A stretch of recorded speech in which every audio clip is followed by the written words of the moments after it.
The engine hummed softly as I drove along the deserted country road, surrounded by a dense blanket of darkness.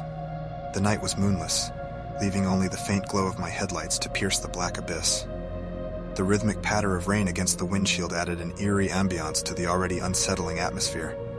It was a night meant for horror stories, and unbeknownst to me, I was about to become the protagonist of my own nightmare. As I navigated the winding road, the feeling of being watched crept up my spine, causing my muscles to tense. Every shadow seemed to hold secrets. Every rustling of leaves sounded like whispers in my ears. I tried to shake off the unease, reminding myself that it was just my imagination playing tricks on me. But the feeling persisted, growing stronger with every passing mile. Suddenly, the headlights illuminated a figure standing on the side of the road. A hitchhiker, drenched in rain, beckoned for a ride. Against my better judgment, I pulled over. The stranger climbed into the back seat without a word, the pungent odor of wet clothes filling the car. I caught a glimpse of his pale, gaunt face in the rearview mirror, but his features were hidden beneath the shadows. Unease gnawed at me, and the silence inside the car became unbearable. I attempted to strike up a conversation, but my words seemed to dissolve into the air. The hitchhiker remained silent, his presence casting a chilling pall over the vehicle. I focused on the road, my grip on the steering wheel tightening with each passing moment. Suddenly, a thick fog rolled in, blanketing the surroundings.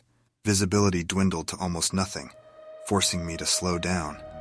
Panic gripped my chest as I realized I had no idea where I was or how to get back on track.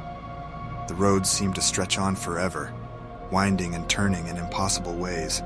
I glanced at the hitchhiker, hoping for guidance, but he sat motionless, his eyes fixed on some unseen horror. A flicker of red caught my attention, a taillight up ahead. Relief washed over me, thinking it was another car that could offer assistance. I accelerated towards it, desperate for help. But as I drew closer, I realized it wasn't a car at all.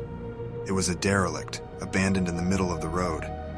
Panic consumed me as I slammed on the brakes, skidding to a stop just inches away from the wreck. Fear clawed at my sanity as I realized I was trapped, surrounded by darkness and fog with no way out. The hitchhiker's presence loomed over me like a specter, his silent presence suffocating. Desperation surged through my veins as I reached for my phone, hoping to find a signal, but it was futile. The screen remained blank, mocking my futile attempts to escape. A faint sound echoed through the fog, barely audible over the rain. It was a mournful wail, a chilling cry that sent chills down my spine. I strained my ears, trying to identify the source, but it seemed to come from all directions. The cry grew louder, closer until it surrounded the car, drowning out my screams. And then silence. When the fog cleared, I found myself alone on the road. The hitchhiker had vanished, leaving behind only a lingering sense of dread. The abandoned wreck was nowhere to be seen, as if it had been swallowed by the night. With trembling hands, I turned the ignition and sped away, desperate to escape the nightmare that had consumed me. Even now, years later, the memory of that night haunts me. I'm left with questions that will forever remain unanswered. Who was the hitchhiker? What was the cry that echoed through the fog? And most importantly, was it all just a figment of my imagination, or had I stumbled into a realm where nightmares come to life? One thing is certain. I will never drive alone at night again for fear of what horrors await in the darkness.